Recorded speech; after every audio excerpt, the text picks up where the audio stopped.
Most people don't win at management. They survive it, they scramble through it, they fake it just enough to avoid getting exposed. But actually win? Man, that's rare. Because nobody tells you this. Management isn't a job upgrade. It's a full identity shift. And if you don't make that shift fast, you're going to stall out, no matter how smart or how well-meaning you are. So why do most managers fail quietly? While a few get to rise fast? And what do winning managers do that most never figure out? Let's get into that. The mistake that most new managers make is trying to win the new game with the old playbook. Listen, you were good. You're really good at your job. Maybe even great. That's why you got promoted. So you keep relying on execution, on speed, on being the go-to. But here's the truth. Being a top performer doesn't teach you how to lead top performers. In fact, it usually gets in the way. Because now, your job isn't to be the fastest. It's to slow down the chaos, to name what matters, to build rhythm instead of sprinting through reaction mode. See, that's where a lot of people fail, especially under pressure. So if you're new to leadership and you want to avoid these classic mistakes that most managers make, I put together a free workbook called the Manager's Weekly Focus Planner. Link is in the description below. It's a few pages that help you reset priorities, delegate smarter, and stay out of firefighting traps so that you can actually lead. Okay, let's get back to the business, the moves that most managers never learn to make. One of the fastest ways to lose authority, chase approval. When you're trying to be liked, you hesitate, you soften feedback, you avoid drawing hard lines in the sand, and your team starts treating you like you're a suggestion, not the standard. So, question is, what wins instead? Clarity. Start saying things like, here's what success looks like. Let's align before we dive in. Or, I trust your judgment, just keep me in the loop. These are powerful leadership phrases. You don't need to be loud, you just need to be decisive. Clarity doesn't make you harsh, it makes you trustworthy. Respect doesn't come from being nice.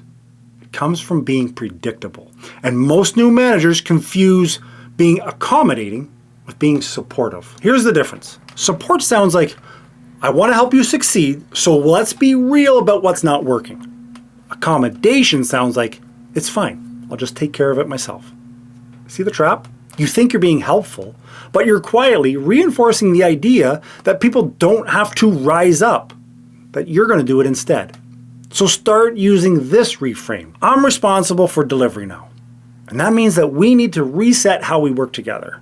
That one line shifts the tone without drama, without ego. It says, I'm still me, but the role is different. So let's rise together so we don't fail separately. You don't have to say it exactly like that, but that's the gist that I want you to really keep in mind.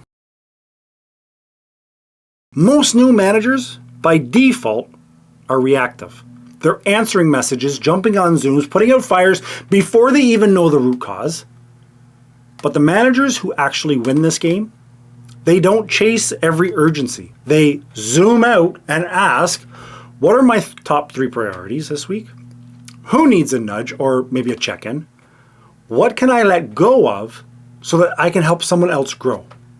That's not just time management. It's what we like to call in the industry leadership. The second you stop letting urgency set your agenda, you start building real momentum. Winning managers don't micromanage. They create flow. They create rhythm. They build rituals that keep the team aligned without them having to hover. And those rituals, they don't have to be fancy. Sometimes it's just a 10-minute Monday morning kickoff. Here's our top 3 priorities as a team. What's unclear? What might stop us? Who needs support? That's it. It is not fancy. Your team doesn't need you to be on every task. What they need is clarity so that they can run with it. And that rhythm, you see, that's how managers scale their trust without sacrificing performance. Again, here's the uncomfortable truth. Most managers, they're not going to make the shift. They stay stuck in trying to earn respect by overworking, overdoing, over communicating.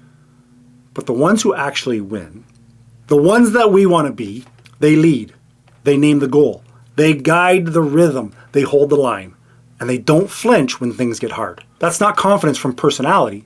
It's confidence from structure, and we can build that. But only if you stop playing defense and you start building the habits to create authority. And that starts by deciding, I'm not here to just survive management. I'm here to win it. Now, if you're still second guessing, if you're still wondering if you're even doing this whole leadership thing right, you don't need to guess anymore. You need a system. And if you're tired of the pressure, the doubt, the constant questioning of, am I even doing this right?